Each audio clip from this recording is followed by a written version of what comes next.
حبايبي الحلوين، وضرب التليفون وقلت للتليفون ازاي الحال. ضحك التليفون وقال طولي بالك، اللي بيطول البال بيبقى عالي العال. وكان زمان ست عجوزة كان عندها دهب كتير خالص. في يوم من الأيام 3 بنات اخوات قالوا نروح لست العجوزة ونجرب بختنا. البنت الكبيرة راحت قالت لست العجوزة اشتغل عندك وتديني ايه؟ ست العجوزة قالت لها شوفي يا بنتي، لو قدرتي واشتغلتي عندي وفضلتي عندي سنة هديلك كيس دهب.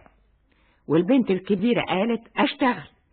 ست العجوزة ادتها قدرة وقالت لها خدي القدرة وروحي البحيرة، اغسليها ومليها وشيليها وهاتيها. البنت الكبيرة شالت القدرة، ياه القدرة تقيلة وهي فاضية، امال لما تبقى مليانة. والبنت راحت البحيرة غسلتها وملتها، ولما جت تشيلها ما قدرتش تشيلها. البنات عند البحيرة شالوا معاها القدرة حطوها على راسها، والبنت مشيت خطوة خطوة ودتها عند ست العجوزة وقالت لها الحقيني مد ايديكي معايا نزلي القدرة. ست العجوزة قالت لها مالك طولي بالك، انا بطحن الدقيق وايديا مش فاضية. البنت وقفت والقدرة على راسها، القدرة شيلة تقيلة وهي ست العجوزة طحنت الدقيق. البنت قالت لها الحقيني بقى مد ايديكي معايا نزلي القدرة. ست العجوزة قالت لها مالك طولي بالك، انا بعجن العجين وايديا مش فاضية. البنت مش قادرة تطول بالها خلاص، البنت رمت القدرة من على راسها وسابت العجوزة ورجعت تاني لاخواتها. تاني يوم راحت التانية قالت اروح لست العجوزة انا، والاخت التانية راحت للعجوزة. ست العجوزة عملت معاها زي ما عملت مع اختها، ولما البنت قالت لها مد ايديكي معايا نزلي القدرة، ست العجوزة قالت لها مالك طولي بالك، انا بطحن الدقيق وايديا مش فاضية. البنت شالت، والعجوزة بعد ما طحنت قالت مالك طولي بالك، انا بعجن العجين وايديا مش فاضية. البنت شالت، والعجوزة بعد ما عجنت قالت مالك طولي بالك، انا بخبز الرغيف وايديا مش فاضية.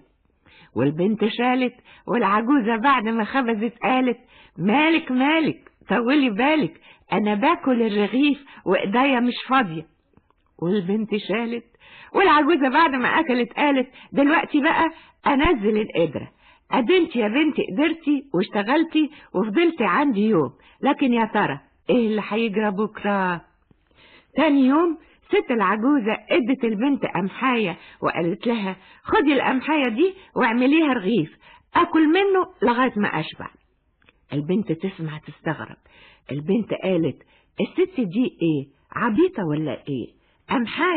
قمحاية واحدة اعملها رغيف؟ طب ازاي كده؟ والرغيف ده ان شاء الله هيبقى قد ايه؟ قد راس النملة؟ لا، الست دي مش هنفع افضل عندها. والبنت التانية هي التانية سابت العجوزة ورجعت تاني لاخواتها. الاخت الصغيرة قالت اروح لست العجوزة انا، والبنت الصغيرة راحت للعجوزة. ست العجوزة عملت معاها زي ما عملت مع اخواتها، البنت شايلة القدرة والعجوزة بتطحن الدقيق. البنت ما تكلمتش، العجوزة تقول لها هي بنتي ازاي الحال؟ البنت تقول لها مطولة بالي، واللي يطول البال بيبقى عالي العال.